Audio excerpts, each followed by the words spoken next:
এই মুহূৰ্তত জনাই আছো এটা ব্ৰেকিং নিউজ।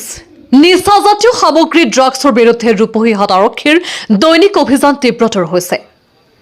যোৱাকালি তিনিটা স্থানৰ পৰা অভিযান চলাই তিনি সৰবৰাহকাৰীক গ্ৰেপ্তাৰ কৰিছিল। ৰূপহীহাট আৰক্ষীয়ে গোপন খবৰৰ ভিত্তিত 13 মাইলত অভিযান চলাই ধাবাৰ সন্মুখৰ পৰা আটক কৰে এটা সৰবৰাহকাৰীক। 41টা ড্ৰাগছ ভৰ্তি কণ্টেইনাৰ সহ আটক কৰে তেজপুৰ ভোজখোৱা চাপৰিৰ ছাইদুল ইছলামক। জব্দকৃত ড্ৰাগছখিনিৰ ওজন 5.64 গ্ৰাম। সম্প্ৰতি আৰক্ষীয়ে অধিক তথ্যৰ বাবে জেৰা অব্যাহত ৰাখিছে ধৃত সৰবৰাহকাৰীটোক। তাকে তো চিনাকি কৰে দিলে, কোনে চিনাকি কৰে দিলে? গাঁৱৰে কি নাম তাৰ? ইকৰামুল। তোৰ ঘৰৰ ওচৰত কি হয়? হেউমাল খায় আৰু কিনিও নিয়ে। আজি অকলে আহিলি তই? তাৰমানে আজি চিনাকি কৰিব দৰকাৰ হোৱা নাই? একজনৰ চিনাকি কিমান দিন আগত চিনাকি হৈছিলে যে?